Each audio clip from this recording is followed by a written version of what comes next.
챕터 6. 변화. 빚어지며 발견하는 참모습. 복수심의 감옥에서 헤어나오라. 마태복음 18장 21절부터 22절. 그때 베드로가 나와 이르되, 주여, 형제가 내게 죄를 범하면 몇 번이나 용서하여 주리이까? 7번까지 하오리이까? 예수께서 이르시되, 내게 이르노니 7번뿐 아니라 7번을 70번까지라도 할지니라. 복수심은 우리를 통제할 수 없는 노예로 만듭니다. 사람들은 종종 자신을 스스로 통제할 수 있다고 믿는 착각 속에 살지만, 복수심이라는 감정에 사로잡히면 오히려 감정의 노예가 되어 자신을 통제할 수 없는 지경에 이르게 됩니다. 예수님과 가까워질수록 미처 해결하지 못한 복수심이 무거운 감옥으로 다가온다는 사실은 진리입니다. 진리를 물을 때는 진리를 거스르는 것이 문제가 아닌데, 진리를 아는 순간 진리를 행하지 않으면 괴로워집니다. 큰맘 먹고 용서하면 자유로워질 수 있겠습니까? 베드로가 주여, 형제가 내게 죄를 범하면 몇 번이나 용서하여 주리이까? 7번까지 하오리까? 라고 물으니 예수님은 7번뿐 아니라 7번을 70번까지라도 할지니라 라고 대답하심으로써 완전 곱하기 완전, 즉 용서란 한 번의 결단이 아니라 매일같이 새롭고 완전하게 내려야 하는 삶의 문제임을 말씀하셨습니다. 용서를 계속하지 않으면 복수의 감옥에서 헤어나오지 못합니다. 모든 빚을 탕감받은 은혜를 잊으면 자유를 빼앗깁니다. 동료가 나에게 빚진 100데나리온을 갚지 않은 것에 집착하면 순식간에 자유와 은혜가 사라져버리고 복수심의 감옥으로 들어가게 됩니다. 용서는 우리가 받은 놀라운 사랑과 은혜를 기억하는 것입니다.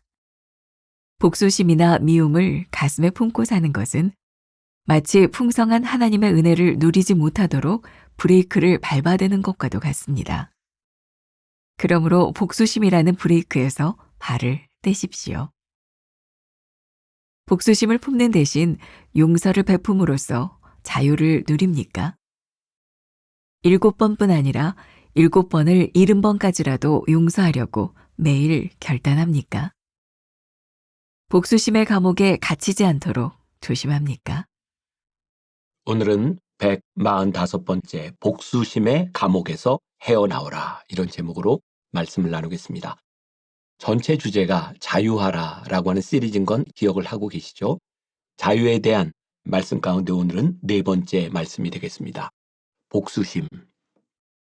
여러분들 마음속에 복수심을 가지고 있는 사람이 있을 것 같아요. 오늘 이 말씀은 누군가 복수의 감정으로 힘든 사람에게 필요한 것이 될 것 같고, 오늘 우리가 가지고 있는 확신, 우리가 복수심에서부터 자유로울 수 있을 때, 아니, 하나님께서 우리를 복수심에서 자유롭게 하실 수 있다고 하는 확신 가운데서 오늘 이 말씀을 함께 나누면 좋겠습니다.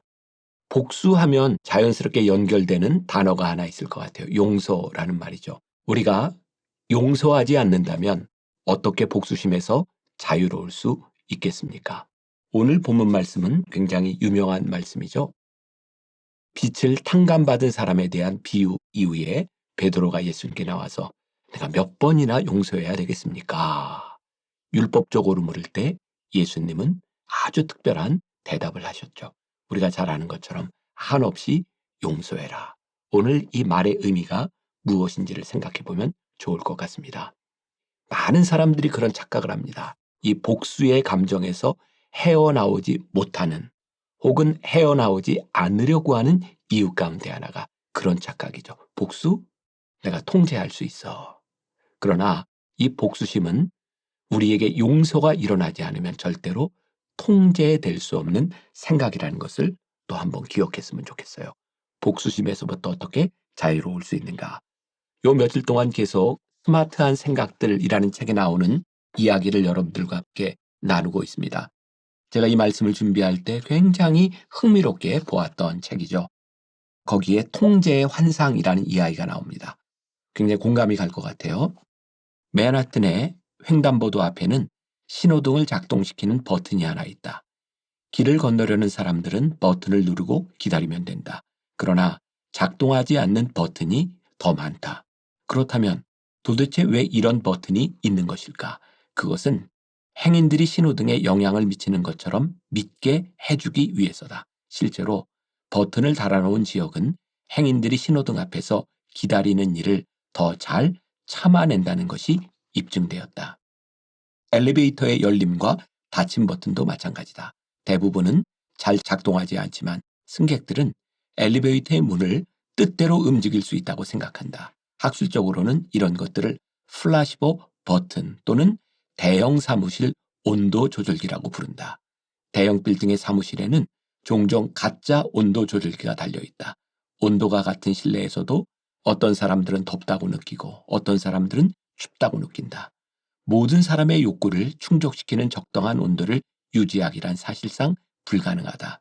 그래서 영리한 기술자들은 층마다 가짜 온도 조절기를 설치함으로써 통제의 환상을 효과적으로 이용했다. 실제로 불평하는 사람들의 숫자는 현저하게 줄어들었다. 요 스마트한 생각들의 이야기가 여러분들의 생활을 되게 불편하게 할지도 모르겠어요. 이거 가짜 아니야? 근데 오늘 여기에서 이야기하고 싶은 것, 우리가 통제의 환상 가운데 있다는 거죠. 저는 복수심도 마찬가지라고 생각해요. 내가 통제할 수 있다고요? 아니, 우리는 단지 환상 가운데 있을 뿐입니다. 우리가 복수를 통제할 수 있는 것은 우리들에게 딱 한 가지가 있다. 용서의 조절기가 우리들에게 있을 때. 온도 조절기가 제대로 작동하면 온도를 높이고 내릴 수 있는 것처럼 우리에게 용서의 조절기가 있는가. 또 이런 예도 가능할 것 같아요. 우리가 버스나 지하철을 타고 갈 때 가끔 이렇게 덜컹 하는 때가 있죠. 버스나 지하철에는 예외 없이 다 손잡이가 달려 있습니다. 왜일까요? 우리가 통제가 안 되는 그 순간에 손잡이를 잡고 있으면 흔들리지만 넘어지지 않을 수 있기 때문이죠. 복수를 통제할 수 없을 때 결국 우리는 넘어지고 피폐해질 수밖에 없어요. 왜? 우리는 능력이 없기 때문에. 그때 우리들에게 필요한 것이 뭐라고요? 용서의 조절기. 오늘 예수님께서 우리들에게 하시는 말씀을 우리들이 기억해 볼 필요가 있을 것 같아요. 첫 번째 문단, 복수심은 우리를 통제할 수 없는 노예로 만듭니다. 맞아요. 우리가 통제할 수 없을 때 우리는 그것의 노예가 되는 거죠. 복수심의 노예가 되지 않기 위해서 우리들이 어떻게 이 복수를 통제할 수 있을까? 두 번째 이런 질문을 우리들에게 하고 있죠. 큰 마음 먹고 용서하면 자유로울 수 있을까요? 용서가 복수의 조절기라고 이야기를 했는데 진짜 용서하면 우리가 자유로워질 수 있을까요? 제 대답은 노입니다. 우리가 용서하면 자유로울 수 있습니다. 그러나 영원히 자유로울 수는 없습니다. 오늘 말씀이 바로 그거죠. 베드로가 생각하기에 예수님 7번 용서하면 되겠습니까? 그 정도면 우리가 할 수 있는 최선이라고 생각을 하는 거예요. 그런데 우리들의 삶에 용서해야 될 일이 7번으로 그칠까요? 그래서 예수님께서 70번씩 7번이라도 한없이 용서해라. 왜? 한없이 용서하지 않으면 우리가 매일매일 하나님 앞에 새로워지지 않으면 우리의 삶의 문제 가운데 매일 하나님 앞에 결단하지 않으면 우리는 절대로 자유로워질 수 없기 때문에 그래요. 용서하면 자유로워집니까? 예. 그러나 아닙니다. 우리가 매일 하나님 앞에 마주서지 않으면 우리는 언제 또 복수의 감옥으로 들어갈지 모르기 때문에 그래요. 여러분들에게 그런 경험이 있을 거예요. 내가 저 사람을 용서했다고 생각했는데 어느 날 우리 안에서 불같은 감정이 솟아오를 때가 있어요. 무언가 우리를 건드렸겠죠. 아, 저 인간은 절대로 용서할 수 없는 인간이야. 그때에 우리들에게 다시 한번 용서의 조절기가 필요한 순간일 것 같아요. 세 번째 문단에 보면 모든 빛을 탕감받은 은혜를 잊으면 자유를 빼앗깁니다. 오늘 말씀의 제일 중요한 부분이 될 것 같아요. 1만 달란트 빚진 자를 주인이 용서해 주었어요. 그런데 그 큰 용서의 은혜를 잃어버린 100데나리온 빚진 자를 협박하고 있는 사람에 대하여 하나님께서 용서하지 않으시겠다. 왜 이 100데나리온 빚진 자를 용서하지 못할까요? 우리가 뭐 그런 추측이 가능하지 않을까요? 그 큰 용서를 받은 그 사람의 마음 가운데 용서받은 마음이 느껴지지 않을 때, 사라지지 않을 때 우리는 용서하지 못해요.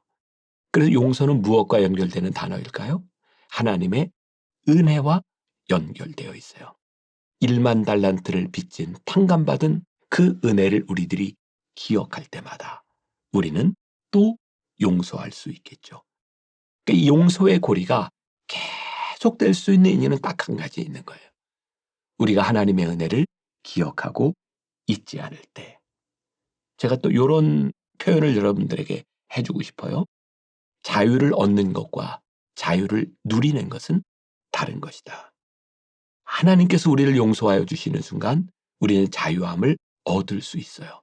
그러나 우리들에게 주신 자유함이 우리에게서 누려진다고 하는 것은 그 은혜를 생각하며 누군가를 용서하고 복수심에서 자유로워질 때 우리들이 그 자유함을 누리게 되는 겁니다. 저는 교인들한테 가끔 그런 이야기를 해요. 제가 목회를 하면서 가장 감사한 것 중에 하나가 교인들을 바라보며 설교할 때 내가 그렇게 미워하는 사람이 없다는 게 큰 축복이구나. 내가 누군가를 미워하면서 설교하고 그 사람의 얼굴이 설교 시간에 나에게 들어온다면 내가 어떻게 자유롭게 설교할 수 있을까? 목회자인 저에게 그런 설교라고 하는 것이 적용된다면 여러분들의 삶에서 한번 적용해 보세요. 우리가 어떻게 이 복수심에서 자유로울 수 있는가? 또 하나 하나님께서 우리들에게 참 좋은 은혜의 말씀을 하나 주셨어요. 자, 그 말씀으로 들어가기 전에 제가 원고에 이런 글을 쓴 게 있어요. 저는 종종 이런 말을 듣습니다. 목사님, 그 사람이 저에게 했던 일을 아신다면 용서하라는 말을 할 수 없을 겁니다. 맞습니다. 누군가 당한 상처와 아픔이 그렇게 쉽게 사라지는 것, 잊을 수 있는 것이라고 생각하지 않습니다. 그런데 오늘 말씀이 우리들에게 주는 도전과 자유함의 복음은 우리에게 준 아픔의 상처를 생각하려는 것이 아니라 우리가 받은 놀라운 사랑과 은혜를 기억하라는 것입니다. 용서는 누군가에게나 모두 힘든 일이에요. 쉽지 않아요. 그리고 우리가 용서한다고 해도 모든 일들이 우리들이 원하는 대로 다 풀려지는 것은 아니에요. 그래서 하나님께서 우리들에게 로마서 12장 17절과 18절 말씀을 주신 것 같아요.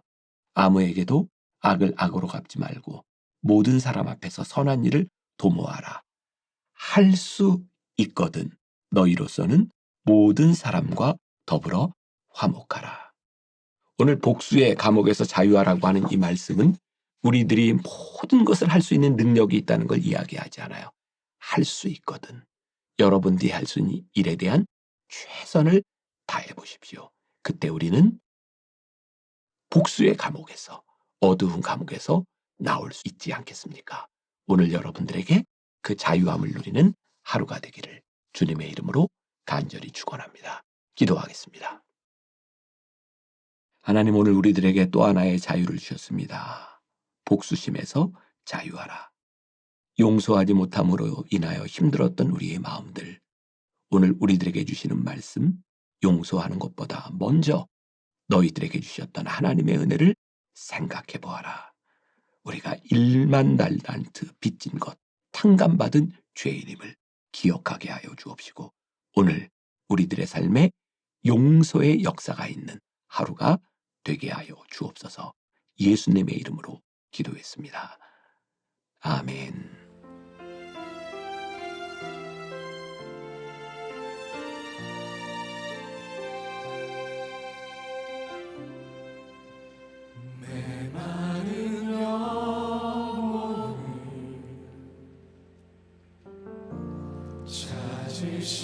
찾으시는 음성 따스할 숨결로 시선으로 내 이름을 부르시네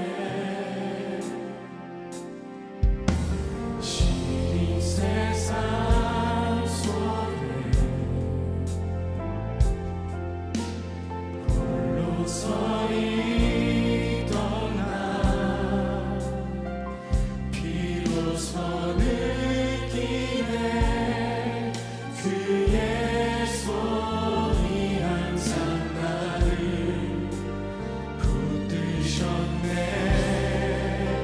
보이지 않는 손 나를 이끄시니 찾는 자의 능력 하나님의 손길 내 능력이 아닌 오직 하나님의 능력 그의 손으로 인도하네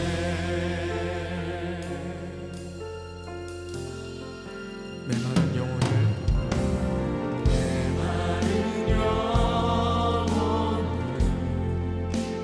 찾으시는 음성 찾으시는 음성 따스한 숨결로 시선으로 내 이름을 부르시네 시린 세상 속에